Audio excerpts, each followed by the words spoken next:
Você acompanhou bem de perto o trabalho da CPI.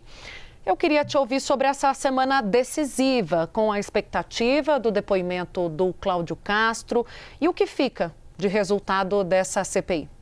Tainá, foi mais uma CPI que esbarrou em tentativas de convocação, de convite de alguns nomes que acabaram sendo barradas pelo Supremo Tribunal Federal. Então, a gente já tem mais do que precedentes necessários em vários casos dessa e de outras CPIs, CPMIs, e que mostram que não está fácil fazer essas convocações que, querendo ou não, ajudam a dar uma movimentada no plenário desses colegiados. Então, isso fica como um saldo, assim como foi o mesmo saldo da CPMI do INSS.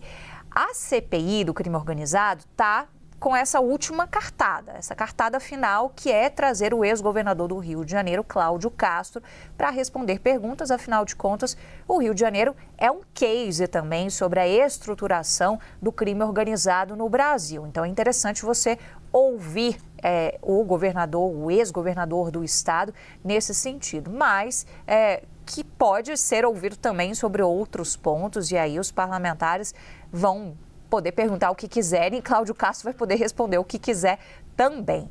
O indicativo que a gente tem, que foi dado à própria CPI do crime organizado, segundo a atualização que eu tive agora do final da manhã, é de que Cláudio Castro vai. Então, tem intenção, tanto é que negociou data para ir até a CPI do crime organizado.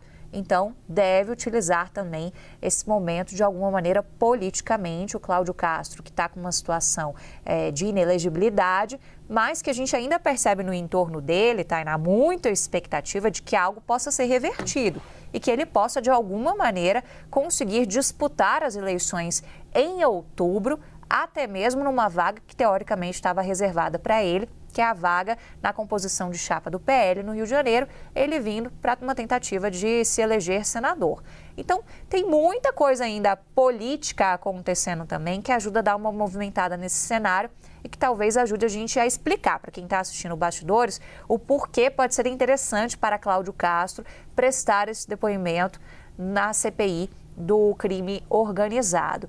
E aí, é relatório final, Tainá. A expectativa realmente daquele material que for produzido pelo senador Alessandro Vieira, que ficou com essa tarefa de ser o relator dessa CPI.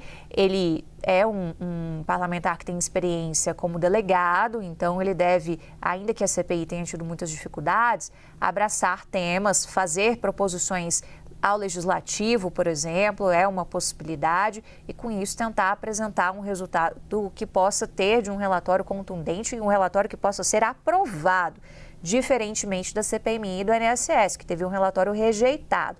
A gente fica fazendo esse paralelo entre as duas comissões, porque foram as que mais movimentaram o Senado e o Congresso como um todo nos últimos meses, e porque no final das contas a CPMI do INSS terminou muito enfraquecida, sem força suficiente para aprovar um relatório que agradasse a maioria da comissão e sem conseguir, por exemplo, dar grandes desdobramentos a respeito do caso Master. E os dois colegiados começaram a abraçar o caso Master diante de um cenário em que não iria sair uma CPI específica para apurar as fraudes no banco do ex-banqueiro Daniel Vorcaro. Então, são alguns dos saldos que a gente já consegue colocar aqui no ar, mas tem que esperar realmente o relatório do senador Alessandro Vieira ficar pronto para a gente entender qual vai ser a linha a ser adotada por ele.